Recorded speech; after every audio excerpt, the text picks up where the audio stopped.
time per rack. It used to be, they used to come in parts, and we used to assemble them inside the data center. But that's impossible now because the MEA 72 is so dense. So that's an example. And I would have to go into, I fly into the supply chain, go meet my partners, and hey, I said, guess what? So here's what I'm going to do with it. This is the way we used to build our DGXs. We're going to build them this way. This is going to be so much better because we're going to need them for inference, the market inference, coming, the inflection point for inference is coming. It's going to be a big market. And so I first explained to them what's going on, why it's going to happen, and then I asked them to make several $1 billion of capital investments each. And because they trust me, and I'm very respectful of them, and I give them every opportunity to question me, and I spend time to explain things to people, and I reason about it, I draw a picture, and I reason about it in first principles, and by the time I'm done with them, they know what to do. So a lot of it's about relationships and building a shared view of the future. Yeah. But do you worry about certain bottlenecks? What are the biggest bottlenecks in the supply chain? Are you worried about it? ASML, the UV tooling? Are you worried about the packaging cost, packaging with TSMC, about how fast you can scale? Like you said, you're not only growing incredibly fast, you're accelerating your growth. So it feels like everybody in the supply chain, and those are certain bottlenecks that have to scale up. Are you having conversations with them, like how people scale up as faster? Do you worry about it? No. Because I told them what I needed, they understood what I need, they told me what they're going to go do, and I believe in what they're going to do. Interesting. Yeah. That's great to hear. So maybe if we could just go into power for a little bit, what are your hopes for how to solve the energy problem? One of the areas, Lex, that I would love us to talk about and just get the message out. Our power grid is designed for the worst case condition with some margin. Well, 99% of the time, we're nowhere near the worst case condition because the worst case condition is a few days in the winter, a few days in the summer, and extreme weather. Most of the time, we're nowhere near the worst case condition, and we're probably running around, call it 60% of peak. And so 99% of the time, our power grid has excess power, and they're just sitting idle. But they have to be there sitting idle because just in case, when the time comes, hospitals have to be powered, and infrastructure has to be powered, and airports have to run, and so on and so forth. And so the question that I have is whether we could go and help them understand and create contractual agreements and design computer architecture systems, data centers, such that when they need the maximum power for infrastructure in society, that the data centers would get less. But that's in a very rare instance anyways. And during that time, we either have our backup generators for that little part of it, or we just have our computers shift the workload somewhere else, or we have the computers just run slower. We could degrade our performance, reduce our power consumption, and provide for a slightly longer latency response, when somebody asks for an answer. And so I think that way of using computers for building data centers, instead of expecting 100% uptime and these contracts that are really, really quite rigorous, it's putting a lot of pressure on the grid to be able to, now they're going to have to increase from their I didn't even know I was dying. I just want to use their excess. It's just sitting there. Yeah, that's not talked about enough. So what's stopping there? Is it regulation? Is it bureaucracy? I think it's a through-way problem. It starts with the end customer. The end customer puts requirements on the data centers that they can never not be available. Okay, so that the end customer expects perfection. Now, in order to deliver that perfection, you need a combination of backup generators and your grid power supply to deliver on perfection. And so everybody's got to have 6 nines. Well, I think first of all, right now we got to have everybody understand that when the customer asks for these things, you have somebody in your data center operations team disconnected from the CEO. I bet the CEO doesn't know this. I'm going to talk to all the CEOs. The CEOs are probably not paying any attention to the contracts that are being signed. And so everybody wants to sign the best contract, of course. And they go down to the cloud service providers and the two contract negotiators that are, I can just see them now, negotiating these multi-year contracts. Both sides want, the best contract. As a result, the CSPs then have to go down to the utilities and they expect them the 6 nines. And so I think the first thing is just make sure that all of the customers, the CEOs of the customers, realize what they're asking for. Now the second thing is we have to build data centers that gracefully the grid. And so if the power the grid tells us, listen, we're going to have to back you down to about 80%, we're going to say that's no problem at all. We're just going to move our workload around. We're going to make sure that data's never lost, but we can reduce the computing rate and use less energy. The quality of service degrades a little bit. For the critical workloads, I shift that somewhere else right away, so I don't have that problem. And so, whichever data center still has 100% uptime. And so, how difficult of an engineering problem is that smart dynamic allocation of power in the data center? as soon as you could specify, you could engineer it. Beautifully put. So long as it obeys the laws of physics on first principles, I think we're good. What was the third thing you were mentioning? So the second thing is the data centers, and the third thing is we need the utilities to also recognize that this is an opportunity, and instead of saying, look, it's going to take me 5 years to increase my grid capability. If you're willing to take power up to this level of guarantee, I can make them available for you next month and at this price. And so if utilities also offered more segments of power delivery promises, then I think everybody will figure out what to do with it. Yeah, but there's just way too much waste in the grid right now. We should go after it. You've highly lauded Elon and XAI's accomplishment in Memphis in building Colossus supercomputer, probably in record time in just 4 months. It's now at 200,000 GPUs and growing very quickly. Is there something that you could speak to that you understand about his approach that's instructive broadly to all the data center creators that enable that kind of accomplishment?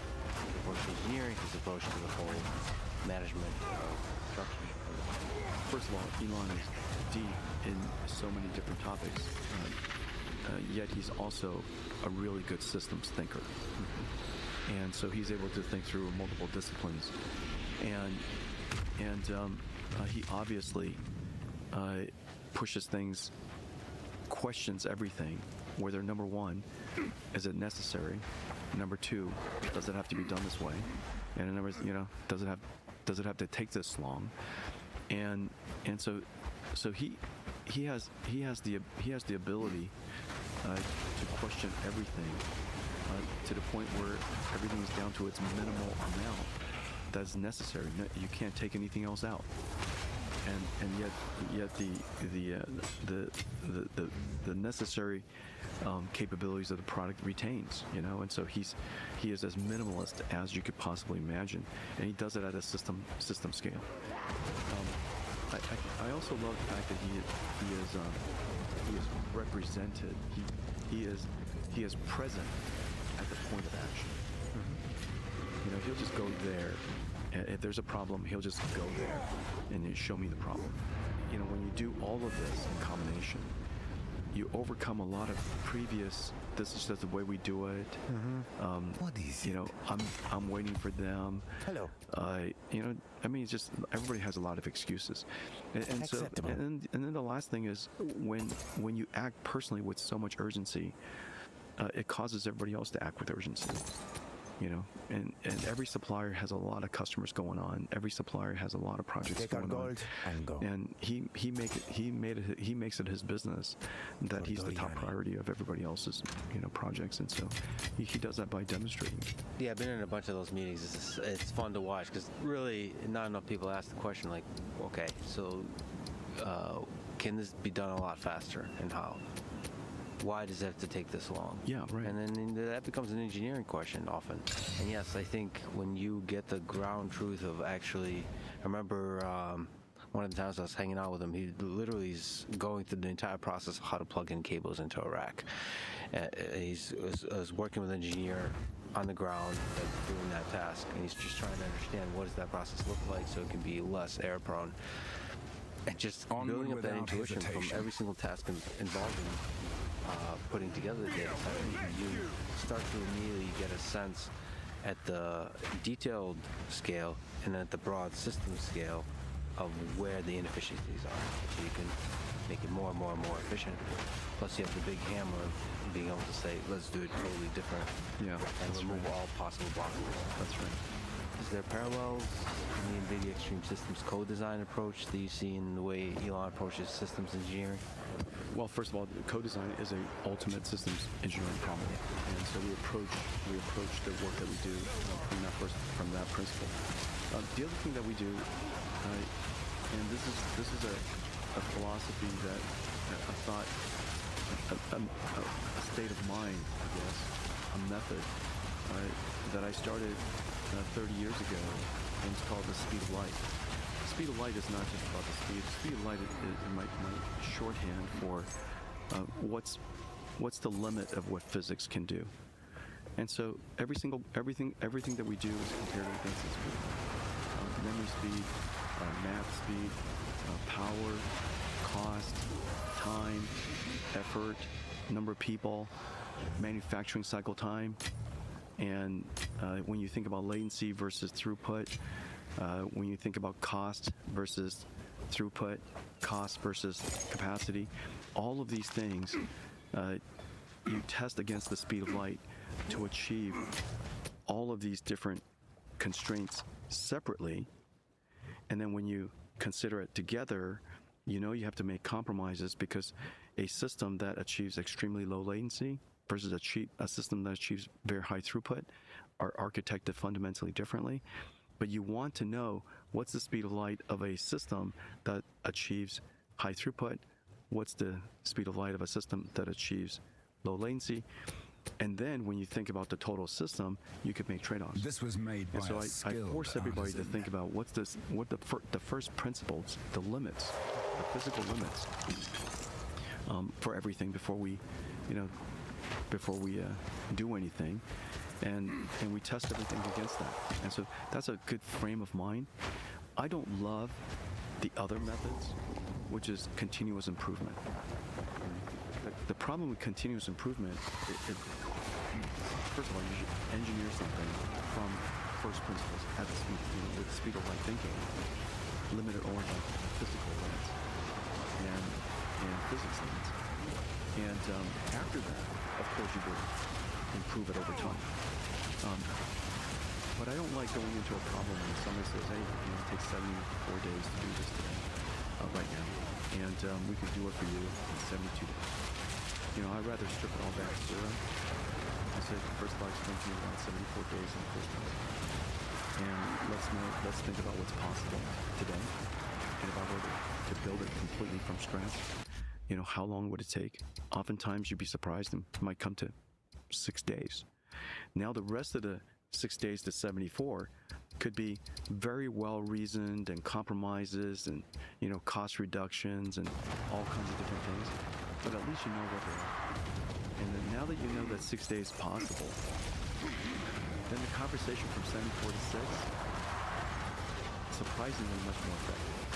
In such incredibly complex systems that you're working with, is simplicity sometimes a good heuristic to reach for?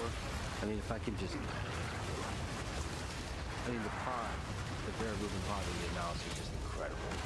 We're talking about 7 chips, 7 chip types, 5 purpose-built rack types, 40 racks, 1.2 quadrillion transistors, nearly 20,000 Ribbon die, over 1,100 Legion GPUs, 60 exaflops, 10 petabytes per second scale bandwidth. That's all just one. That's just one pod. That's just yeah, that's just one pod. I mean, so you have and then even the NGL 72 rack alone, 1.3 million components, 1,300 chips, 4,000 pounds crammed into a single lane. And we'll probably kind of crank out about 200 of these pods a week, just to put perspective. The amount of different components, I suppose simplicity is impossible. but is that a metric that you kind of reach for in trying to design things? You know, the phrase that I use most often is, we need things to be as complex as necessary, but as simple as possible. And so the question is all that complexity there necessary? And we ought to test for that, and we ought to challenge that. And then after that, everything else above it, you know, is gratuitous. It's some of the most incredible semiconductor industry broadly, but what NVIDIA is doing, some of the greatest engineering in history. So these systems are just truly, truly marvels of engineering. It is the most complex computer the world has ever made. Yeah, the engineering teams, I mean, I don't know, it's not a competition, but I don't know, if it was like an Olympics of engineering teams, I mean, TSMC does incredible engineering, like I said, ASML, at every scale, but NVIDIA is going to give them a run for their money. Yeah. Just incredible, incredible teams. Gold medalists in every single sport, all assembled right here. And have to work together and report directly to you. This is wonderful. You've recently traveled to China. So it's interesting to ask you, China has been incredibly successful in building up its technology sector. What do you understand about how China is able to, over the past 10 years, build so many incredible world-class companies, world-class engineering teams, and just this technology ecosystem that produces so many incredible products? Whole bunch of reasons. Well, first of all, let's start with some facts. 50% of the world's AI researchers are Chinese, plus or minus, and they're mostly Asian. Still, we have many of them, but there's amazing researchers. Their tech industry showed up at precisely the right time. At the time of the mobile cloud era, their way of contributing was software. And so this is a country in incredible science and math, really well-educated kids. Their tech industry was created during the era of software. They're very comfortable with modern software. China is not one giant economic country. It's got many provinces and cities with mayors all competing with each other. That's the reason why there's so many EV companies. That's the reason why there's so many AI companies. That's the reason why there's so many, every company you can imagine, they all create some of it. And as a result, they have insane competition internally. And what remains is an incredible company. They also have a social culture where it's family first, friends second, and company third. And so the amount of conversation that goes back and forth between, they're essentially open source all the time. So the fact that they contribute more to open source is so sensible, because they're probably, what are we protecting? My engineers, their brothers are in that company, their friends are in that company, and they're all schoolmates. The schoolmate concept. It's one schoolmate, your brother for life, and so they share knowledge very, very quickly. And so there's no sense keeping technology hidden. You might as well put it on open source. And so the open source community then amplifies, accelerates the innovation process. So you get this rapid, incredibly great talent, rapid innovation because of open source and just the nature of friends, and insane competition among the company. What emerges is incredible stuff. And so this is the fastest innovating country in the world today, and this is something that has everything that I've just said is fundamental to just how the kids were grown, the fact that they have excellent education, the fact that parents want them to do well in school, the fact that their culture is that way. These are just the thing about their country, and they showed up at precisely the time when technology is going through that exponential. Plus, culturally, it's pretty cool to be an engineer. It connects to all the components that you're mentioning. It's a builder nation. It's a builder nation. Yeah, it's a builder nation. Our country's leaders, incredible, but they're mostly lawyers. Their country's leaders, because they're trying to keep us safe, rule of law, governing. Their country was built out of poverty, and so most of their leaders are incredible engineers, some of the brightest minds. To take a small tangent, because you mentioned open source, I have to go to Perplexity every year. I've been a fan of a long time. I love it, yeah. And thank you for releasing open source Nematron 3 Super, which you can also use inside Perplexity to look stuff up, which is 120 billion parameter open weight MOE model. What's your vision with open source? You mentioned China, DeepSeek, and Minimax, all these companies really pushing forward the open source AI movement, and NVIDIA is really leading the way in close to state-of-the-art open source LLMs. What's your vision there? First, if we're going to be a great AI computing company, we have to understand how AI models are evolving. One of the things that I love about Nematron 3 is it's not just a pure transformer model, it's transformer and SSMs. And we were early in developing the conditional GANs, that progressive GANs, which led step by step to diffusion. And so the fact that we're doing basic research in model architecture and in different domains gives us visibility into what kind of computing systems would do a good job for future models. And so it is part of our extreme co-design strategy. Second, I think we rightfully recognize that on the one hand, we want world-class models as products, and they should be proprietary. On the other hand, we also want AI to diffuse into every industry and every country, every researcher, every student. And if everything's proprietary, it's hard to do research and it's hard to innovate on top of, around, with. And so open source is fundamentally necessary for many industries to join the AI revolution. NVIDIA has the scale and we have the motives to not only skills, scale, and motivation to build and continue to build these AI models for as long as we shall. And so therefore we ought to do that. We can open up, we can activate every industry, every researcher, every country to be able to join the AI revolution. There's the third reason, which is to recognizing that AI is not just language. These AIs will likely use tools and models and sub-agents that were trained on other modalities of information. Maybe it's biology or chemistry or oh wow, laws of physics. How funny is that? Fluids and thermodynamics, and not all of Game capture never works for me. I don't know why. Somebody has to go make sure that weather prediction, biology, AI, this not AI full screen? biology, physical AI, all of that stuff stays. This is why I prefer to run just window capture than game capture. But we want to make sure every car company has access to great models.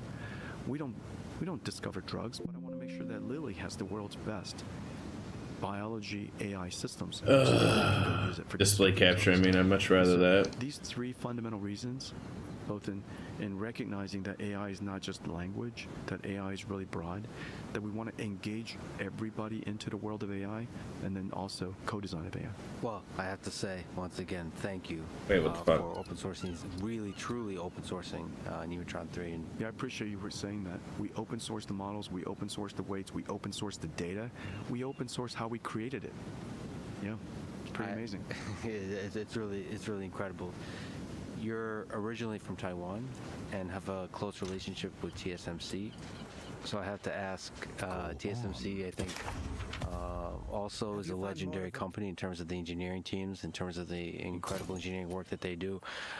What do you understand about TSMC culture and their approach that explains how they're able to achieve this singular, unmatched success in everything they're doing with semiconductors? First of all, the deepest misunderstanding about TSMC is that their technology is all they have. That somehow they have a really great transistor, and if somebody shows up another transistor, game over. It's the technology, and of course, I don't mean just the transistor metallization systems, the packaging, the 3D packaging, the silicon photonics, all of the technology that they have. That technology is really what makes the company special. Their technology makes the company special. But their ability to orchestrate the demands, the dynamic demands of hundreds of companies in the world as they're moving up, shifting out, increasing, decreasing, pushing out, pulling in, changing from customer to customer, wafer starting, wafer stopping, emergency wafer starts, all of this dynamics of the world's complexity as the world is shifting all the time, and somehow they're running a factory with high throughput, high yields, really great costs, excellent customer service. They take their work they take their promises seriously. And your wafer, because they know that they're helping you run your company. When the wafers were promised to show up, the wafers show up, so that you can run your company appropriately. And so their system, their manufacturing system is completely miraculous. I would say then the second thing is their culture. This culture is simultaneously technology focused on one hand, advancing technology, simultaneously customer service oriented on the other hand. A lot of companies are very customer service oriented, but they're not very technology excellent. They're not at the bleeding edge of technology, or a lot of companies are at the bleeding edge of technology, but they're not the best customer service oriented company. And so it just depends on somehow they've balanced these two, and they're world class at both. And then probably the third thing is the technology that I most value in them, that they created is this intangible called trust. I trust them to put my company on top of them. That's a very big deal. But they trust, there's a really close relationship there that you have established, and that trust is established for many years of performance. But there's human relationships involved there as well. 3 decades, I don't know how many tens, hundreds of billions of dollars of business we've done through them, and we don't have a contract. That's pretty great. Amazing. Okay, there's a story that in 2013, the founder of TSMC, Morris Chang, offered you the chance to become TSMC chief executive. And you said you already had a job. Is this story true? The story is true. I didn't dismiss it, but I was felt deeply honored, and of course, I knew then, as I know now, TSMC is one of the most consequential companies in history, and Morris is one of the highest regarded executive and business and personal friend that I've had. And for him to ask is, I was humbled and really honored. But the work that I'm doing here is really important, and I've seen, in my mind, in my mind's eye, what NVIDIA was going to be and what the impact that we could have.